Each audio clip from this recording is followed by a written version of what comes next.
my fellow Americans, ask not what your country can do for you. Ask what you can do for your country. I have a dream. My poor little children one day live in a nation where they will not be judged by the color of their skin, but by the content of their Don't character. tell me words don't matter. I have a dream. Just words. We hold these truths to be self-evident, that all men are created equal. Just words. We have nothing to fear but fear itself. Just words. Just speeches. Don't tell me words don't matter. All the rough places will be made plain, and the crooked places will be made straight, and the glory of the Lord shall be revealed, and all sight shall see it.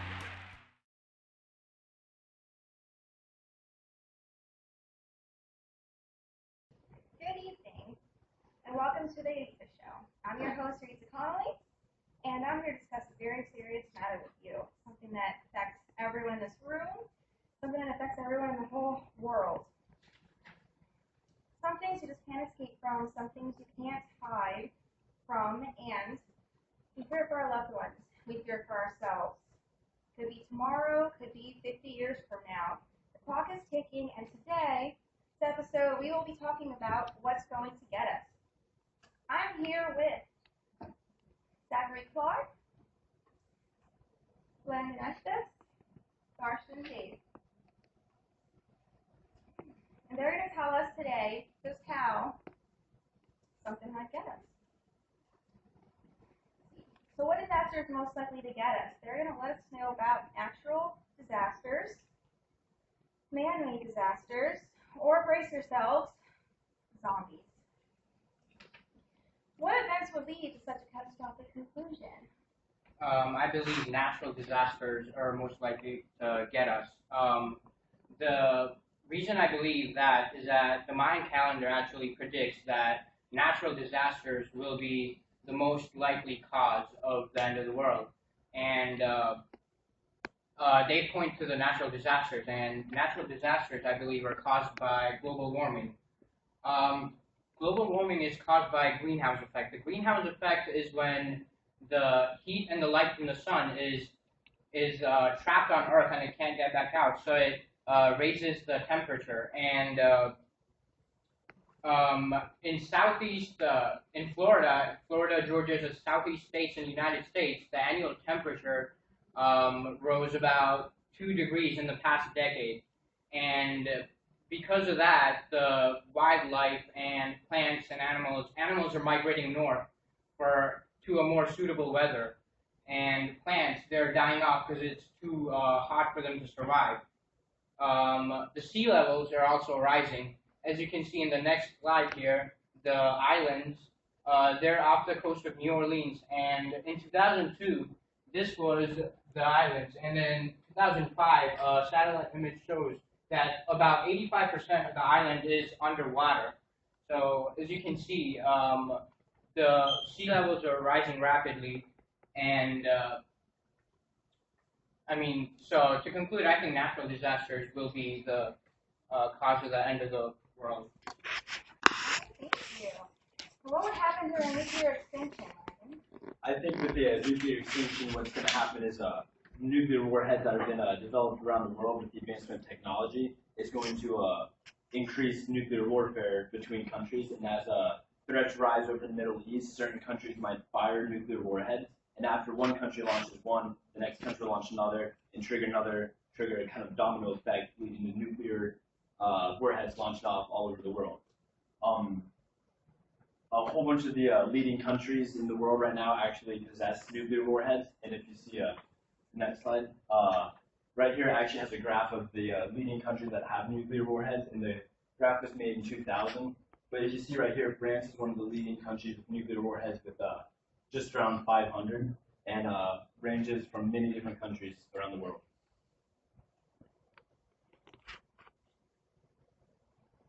And these are the active nuclear bombs, and you can see Russia's really high compared to Americans, around 10,000 right there. Russia has just over 25,000. I don't know about you guys, but that sounds really scary and very probable. Now, how about zombies? That's not something we think about every day. I think that both of them are wrong. I think if we're gonna die of natural causes, cancer, even natural. We're gonna die, we're gonna be buried, have funerals, and then we'll probably all come back to life. But with the living we're gonna have, they're gonna have what's gonna affect them is the neurogenesis, neurotoxins, and the real race virus. We found out recently if you put a kid in a graveyard and you give him a gun, he will still be scared for his life because we all know that the dead will rise. Neurogenesis is, we all know the controversy out there always about stem cell research. The whole thing with stem cells is they can be used to regenerate dead cells. Your dead aunt who you buried in 1980, she's going to come back and she will probably kill you. Maybe she didn't see that much. Zombieologists actually are taking the people out of the graves. You've heard of grave robbers. They don't steal jewelry, they actually steal your aunt. So they take them and they pretty much turn them into flesh-eating zombies. The neurotoxins. They're actually certain kind of poisons that slow your body function to the point that you're considered dead. If like a doctor looks at you, not like a good doctor, but like a knockoff doctor, if they look at you, they'll pronounce you dead. A good doctor would probably still pronounce you alive, but you won't be. You'll basically be in a comatose state, and then you would eventually rise out of that state and you don't kill people. The real rate virus is a virus that turns human beings into mindless killing machines. Humans, not zombies. Actually, we have brain diseases that can. They pretty much do the same thing as the real rate virus. Like the brain diseases are the real rate. They turn into the real rate virus. The mad cow disease came along and attacked the cow's spinal cord, brain, and turning it to stumbling, mindless attack cow. And when the humans eat the meat, the symptoms are they change in gait, like walking. They have hallucinations, the lack of coordination, so they stumble, fall. Their muscles start twitching, and they have myoclonic jerks or seizures. So your parents that you knew are not so much your parents anymore. And they actually have rapidly developing delirium and dementia. So it's kind of like your grandma who has dementia, but it's everyone around you. So how do we survive everything they just said? It doesn't even seem possible. What about a nuclear disaster?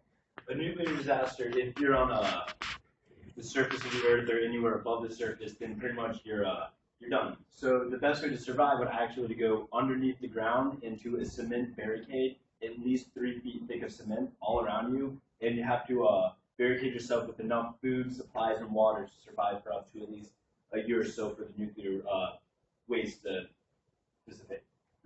And if you were to bring food in there, the best thing to bring would be canned food such as like peas or vegetables, a lot of Spam, and Twinkies have enough preservatives in them to actually survive for up to, I think, 10 years without being refrigerated and just stored at room temperature. So Twinkies, canned food, and a whole bunch of water would be perfect for a nuclear disaster. Twinkies is my new favorite food now. What about zombies? I don't know how many of you guys have seen Zombieland in here, but Zombieland is basically a movie about a kid from Columbus, Ohio, who's named as Columbus. He's trying to get to his family because he thinks that they're still alive and thinks that all America has been affected. And he basically comes up with a list of little rules, and he just writes them down as he goes. I believe the 5 most important rules are cardio. If you are slow, you will die. Beware of bathrooms, especially public bathrooms. I don't like public bathrooms in the first place, so I want to go even if I wasn't a zombie. So they can crawl into the stalls, and they will catch you with your pants down. Seatbelts. If you're driving and you get in a crash, you're gonna. If you don't have a seatbelt, you're gonna die. Same with zombies. If someone's in your back seat, slam on the brake, and they'll go through the front windshield. Double tapping. You can shoot them once, but you have to shoot them in the brain. Even if you shoot them once in the brain, make sure you shoot them twice in the brain. And then the buddy system. You cannot survive any attack without having a buddy. First of all, you'll get lonely. Maybe kill yourself. And this is a video of all the first 4 rules explained.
Okay.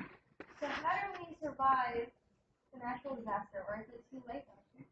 It's actually too late to survive natural disasters such as global warming. We've already done too much damage to our planet Earth, to save it. But we can slow it down a little. And, for example, we can reduce the usage of non-renewable energy sources, for example, coal and petroleum, the natural petroleum that we find, and that will reduce pollution. We can also reduce pollution by recycling plastic bottles, cans, tins, etc. And plant trees is the biggest one, because planting a tree will reduce the amount of carbon dioxide that we have, and that will cool down the temperature. And, to conclude, I think natural disasters sounds the most probable, not nuclear war and zombies. This just sounds ridiculous. So natural disasters, I think, will get us in the end. Okay, folks, let's recap, shall we? Natural planet Earth disasters. Dr. made a very good point. It sounds very probable, and I'm a little scared. Man-made technology, it can backfire if everyone just blows everyone else up. There would be nothing left, and that's also scary, seeing how we may not survive that one. Zombie movies becoming a reality. Should we watch these movies and be in fear that they have truth in them and that we just might have to take notes and buy some Twinkies? We should be scared. I know I am. Thank you guys for coming and let us know about these 3 disasters. And because you're here today, I thought I'd bring in one more person to let us all know what they thought about the end of the world. Drum roll, please. All right. Prophet RJ, welcome to the show. Nice to meet you. Nice to meet you. Nice to meet you. Lovely to meet you. Thank you. How are you doing? How is everyone this fine evening? Great, great. Alrighty, now please let us know what you think here on the base points of what these 3 gentlemen said today. Would you say it's the most probable? We've got the natural disaster, sounds real serious, and it is in process as we speak. We have the man-made disaster, which can happen at any push of a button, or the zombie apocalypse, which we may not see coming, but it very well could. I just want to clear up. I don't like the word prophet. My agent prefers it. And he found me. I was just schizophrenic, but he said I was a prophet. But and I think it's funny how you mentioned Twinkies when Hosters went bankrupt. So Twinkies are kind of screwed. Oh, so we're just doomed. Yeah, Twinkies are already extinct. But okay, and I really like the idea of zombies, but I'm not going to say zombies is the most probable because everybody knows that's definitely not it. And nuclear warfare, that's definitely like up there because man is very disastrous, and I do believe that natural stuff doesn't get us, then we will be the extinction of our own race. But so I'm going to agree with Darshan with the natural disasters, and you know, sorry guys. Anyway, I'm going to agree with the natural disasters. He talked a lot about global warming, but the thing about global warming is that it happens without us, and it has happened without us. And it's going to happen again, whether we try to stop it. So global warming is kind of like too late to stop it. I mean, we can do better things to slow it down, but we're probably not going to see it, but definitely if we survive past 2012, our generations later will definitely be Eskimos. But, you know, it's not just global warming. It's all natural disasters. And, you know, there's just no telling if there's a really big earthquake, you know, just like a really big one, because you know how earthquakes work. It's like the two plates rubbing up against each other well, not real fast, but, and then there's waves, and I want to draw something. Let me see if I can. All right, so let's say that's fault one, and then it starts right there. These are the waves. Keeps going out, and it just keeps going out, and then this happens to be another one right there. You know, just like another one. And then it reaches there. And then it starts there. You know, just like an earthquake that could be big enough, imagine it. You know, and going into global warming is, of course, going to put us in, well, not us, the Earth, in like survival mode. And because what the Earth always tries to do is it tries to come back to homeostasis. I said it wrong probably, but you guys know what word I'm talking about.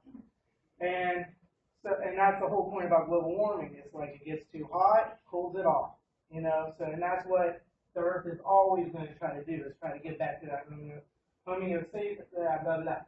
Anyway, so whenever, if global warming does happen, it's going to put us in this like kind of turmoil thing, and then there's no telling what's going to happen, and there's that, and then there's tornadoes, and then if the weather's changing just like that, which it would, because if an ice age happens pretty fast when it happens, kind of. But anyway, it's going to send other climates all around the world into a frenzy and just cause multiple disasters. So I'm going to have to say, for the overall doom of our demise is going to be the Earth, and it's trying to get rid of us. Thank you, RJ. That's really insightful. As Prophet, of course, he's going to look at the whole picture and let us know just about any global event could happen to us. That's very true. Thank you all, gentlemen, for being on my show today. It's very insightful. I know we all learned so much about just what can get us and how the world could end. It is inevitable. Something will get us eventually. Thank you all so much, and tune in next week's Facebook show. Have a good night, and remember, something's going to get us.